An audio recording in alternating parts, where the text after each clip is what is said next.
तो है गाइस, कैसे हो आप लोग। तो swallow star to land of origin के चैप्टर नंबर 440 में आप सभी का स्वागत है। तो चलो शुरू करते हैं। तो जैसा कि अभी तक हमने पिछले एपिसोड में देखा कि कैसा दोनों फैक्शंस के बीच में वॉर हो चुकी थी, लेकिन लास्ट में आते आते दोनों ने अपनी वॉर को स्टॉप कर दिया था और दोनों बातें करना शुरू कर दिए होते हैं, जिसके साथ अपने लॉर्ड्स बताते कि कैसे उन्हें सिर्फ ओरिजिन वर्ड्स चाहिए, उन्हें किसी और चीज़ से मतलब नहीं है। जिसको सुनकर तो इन्फिनाइट सर्पेंट जस्टिस काफ़ी ज़्यादा गुस्सा हो जाता है, क्योंकि यार जो सबसे ज़्यादा उनके वैल्यूबल था वो ओरिजिन कोर्स हुआ करते थे ओरिजिन वर्ल्ड्स की।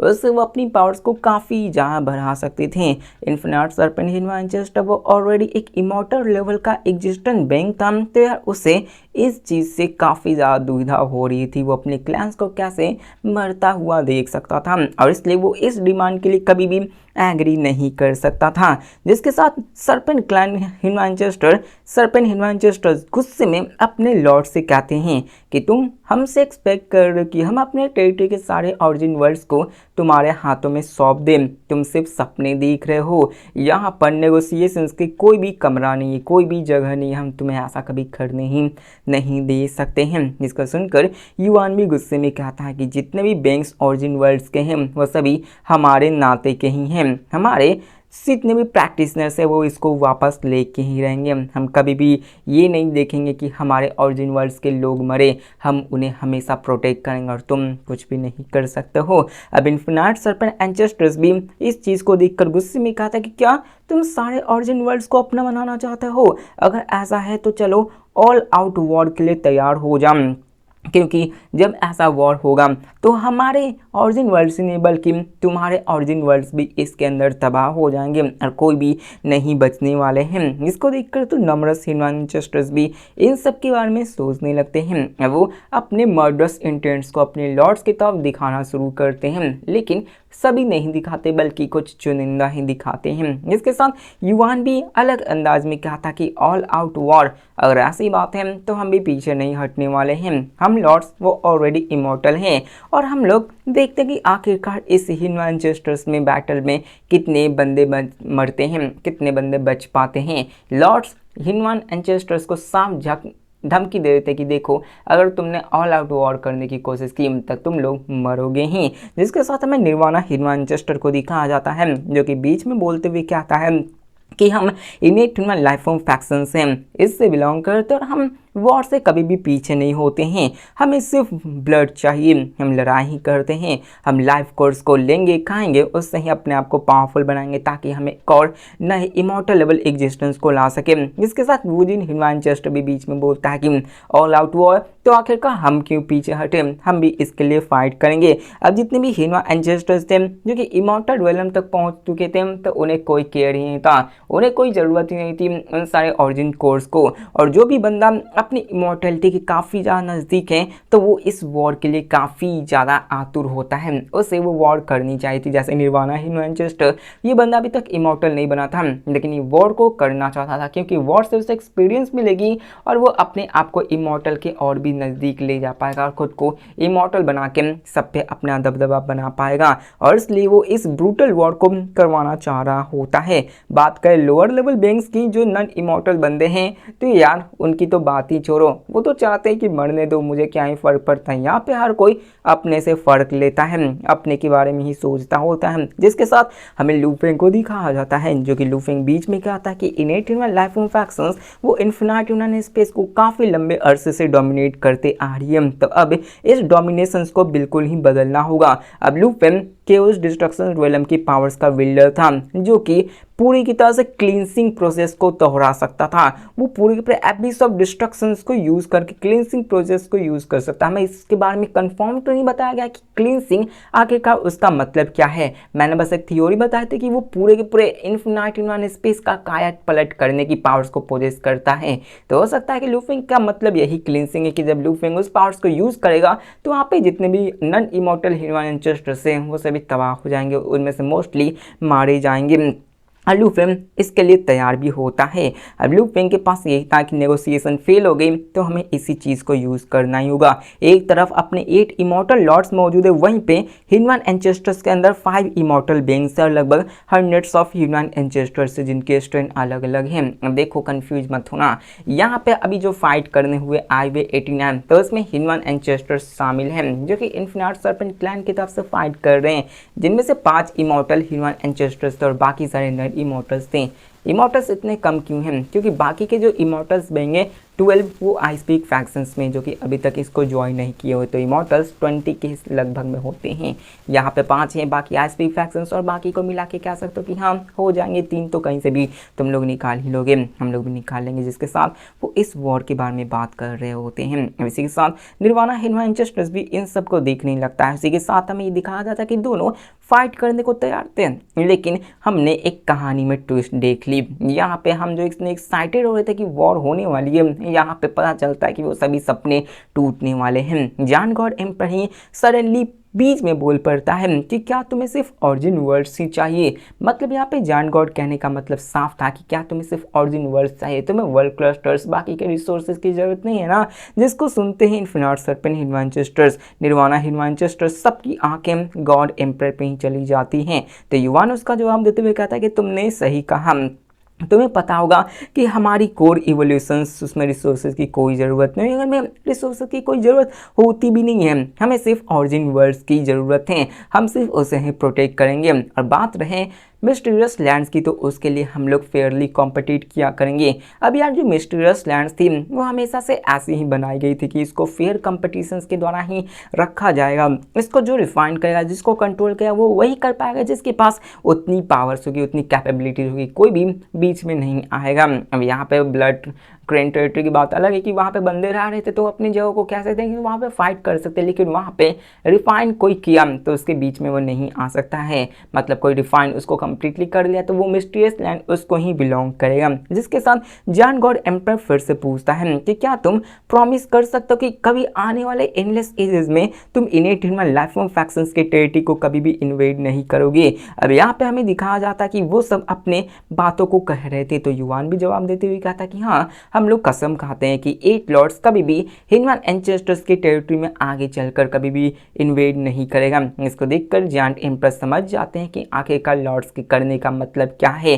जिसके साथ वो अपने कंपेनियंस की तरफ देखकर कहता कि 8 प्रैक्टिशनर लॉर्ड्स उन्होंने कलेक्टिवली यहाँ पे वादा किया है कि वो कभी भी अपने टेरिटरी को एक्सपैंड नहीं करेंगे, हमें बस अपनी जगह के अपने प्लेस के ऑरिजिन वर्ड्स को देना होगा। वैसे भी ऑरिजिन वर्ड्स हमारे लिए उतना ज़्यादा इंपॉर्टेंट नहीं है। जिसको सुनकर इन्फिनाइट सर्पेंट ह्यूमन एंसेस्टर्स बीच में बोल पड़ता है कि ऑरिजिन वर्ड्स ये हमारे लिए काफ़ी ज़्यादा क्रूशियल है। जिसको सुनकर जॉन गॉड एम्पर रिपोर्ट करते हुए कहता है कि हमारे जॉन गॉड क्लैन इससे कोई भी मतलब नहीं रखती है, और वो उसकी तरफ भी घूर कर देखने लगता है। वो कहता है कि तुम्हारी इन्फिनाइट सर्पेंट क्लैन वो काउंटलेस एजेस से हमारे साथ रही है और वो हमेशा अपने आप को ऑरिजिन कोर्स पे ही डाले हुए थी, वही सिर्फ एब्जॉर्ब किया करती है। तुम्हारी क्लैन इस पे काफ़ी ज़्यादा ग्रो करते हो, तुमने बहुत ज़्यादा पावर को हासिल कर लिया है और तुमने कहीं ना कहीं तो स्टॉप होना ही है। जिसके साथ इन्फिनाइट सर्पेंट ह्यूमन एंसेस्टर भी कहता है कि तुम्हारी जॉन गॉड क्लैन वो जब चाहे वो तब हमें छोड़ सकती है। तुम्हें क्या लगता है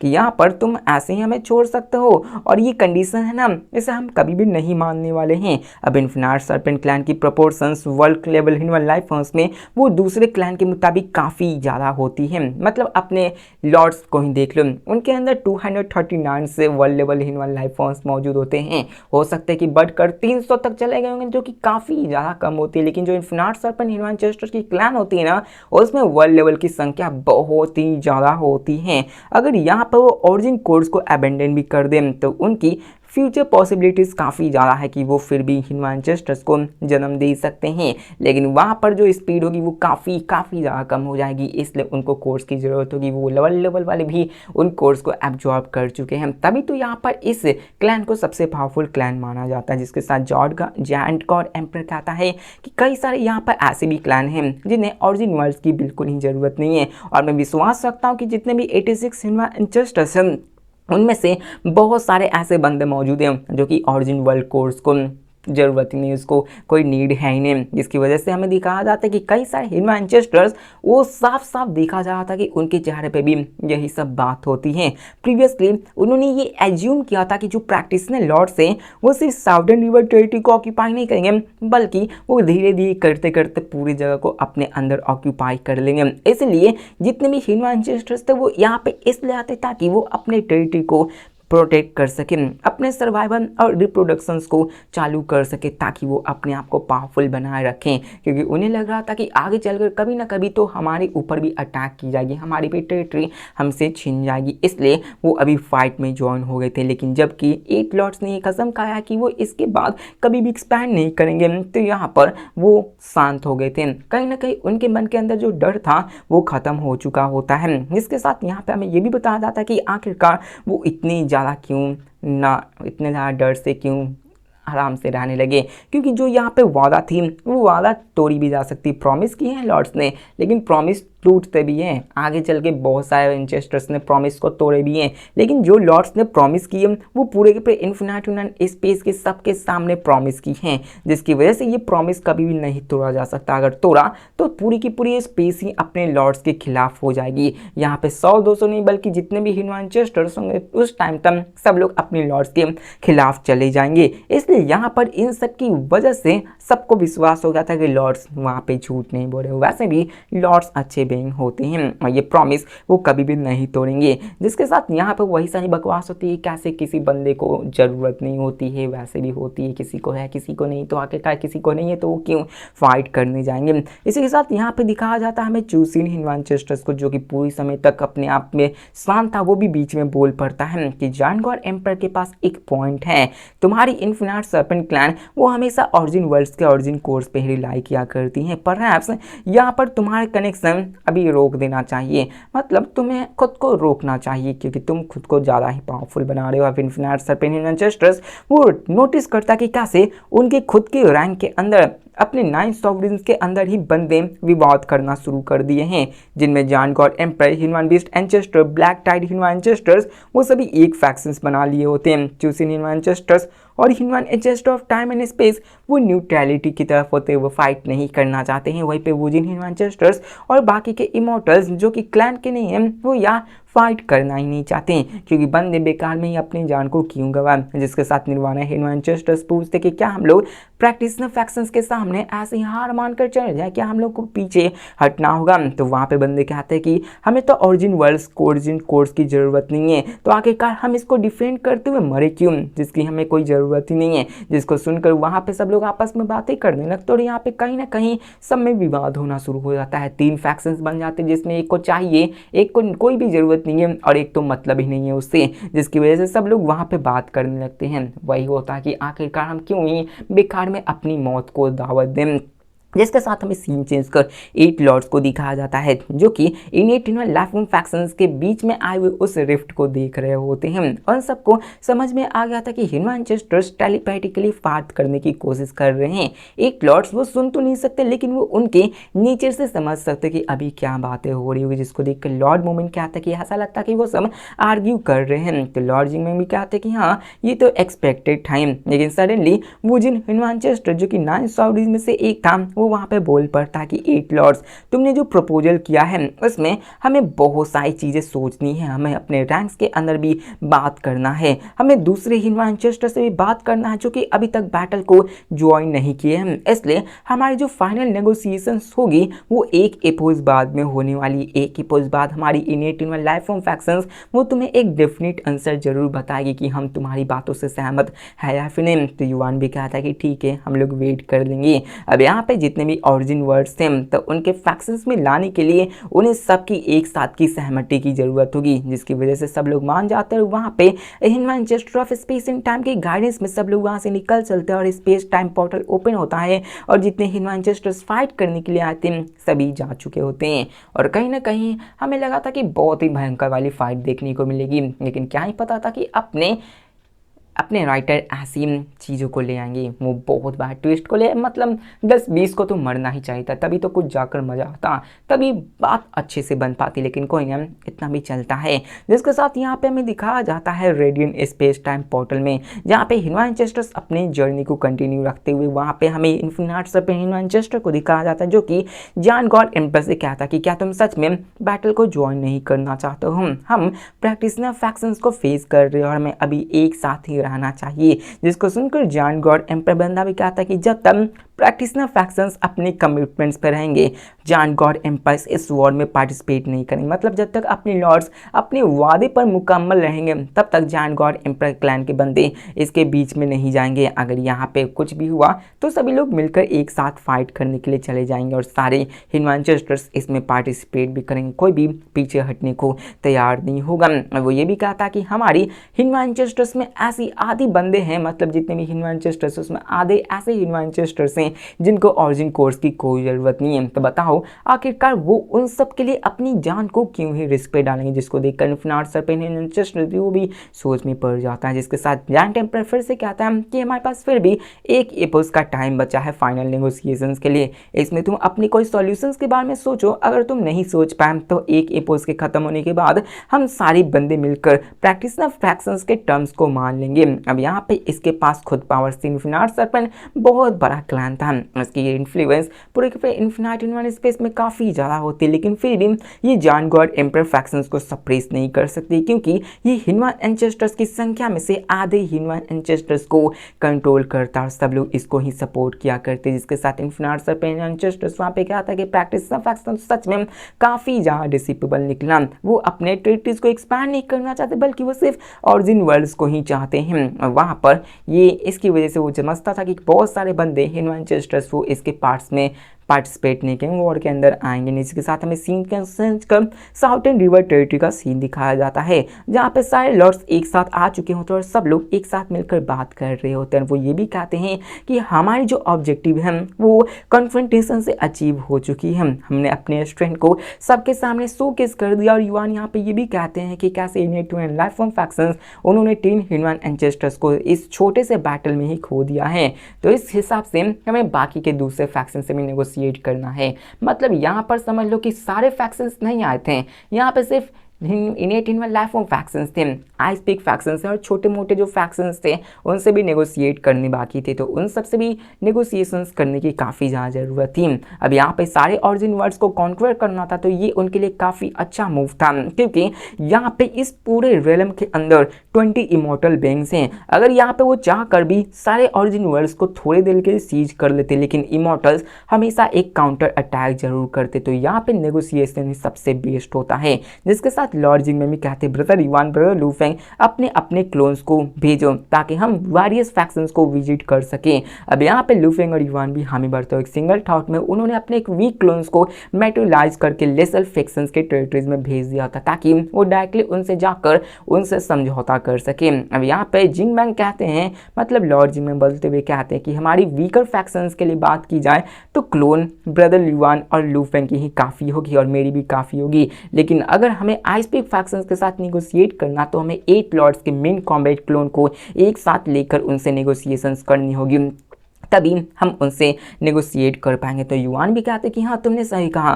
क्योंकि आइसपीक फैक्शंस के साथ अगर हम नेगोशिएट करेंगे तो यार ये इतना आसान नहीं होने वाला है, जैसे हमने ह्यूमन लाइफ फॉर्म फैक्शंस के साथ नेगोशिएट किया वैसे ही हमें करना पड़ सकता है। सीयर पावर्स की बात करें तो यार आइसपीक फैक्शंस नंबर के मुकाबले में वीकर होती है, लेकिन हाई स्पीक फैक्शंस के अंदर इमॉर्टल बीइंग्स की संख्या ज़्यादा थी।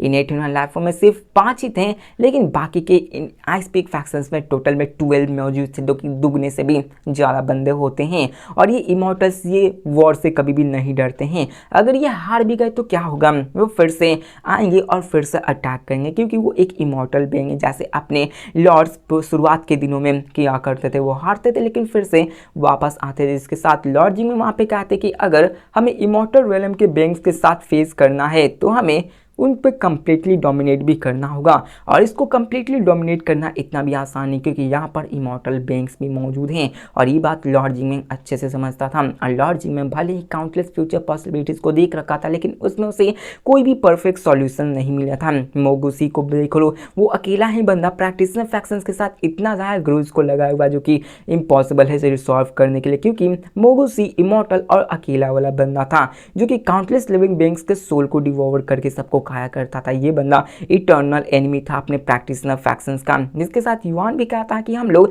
नेगोशिएट करेंगे जितनों से नेगोशिएट किया जा सकता है, ताकि हम लोग फ्यूचर के ट्रबल से बच सकें। अब नेगोशिएशंस के मामले में वो अपने ओपोनेंट्स को मिनिमाइज करना चाहते थे, और जितने कम ओपोनेंट्स होंगे उतना उनके फ्यूचर में प्रेशर्स काफ़ी कम होगा। जिसके साथ 8 लॉर्ड्स अपने मेन कॉमेट क्लोन को आइस पीक फैक्शंस की तरफ भेज देते, वहीं पे वीकर क्लोन्स जो कि 10% मौजूद थी, वो युआन लू फेंग और लॉर्ड जिंगमिंग की थी, वो वेरियस टेरिटरीज की तरफ चली जाती, ताकि वो उन सबसे बात करके नेगोशिएट कर सके।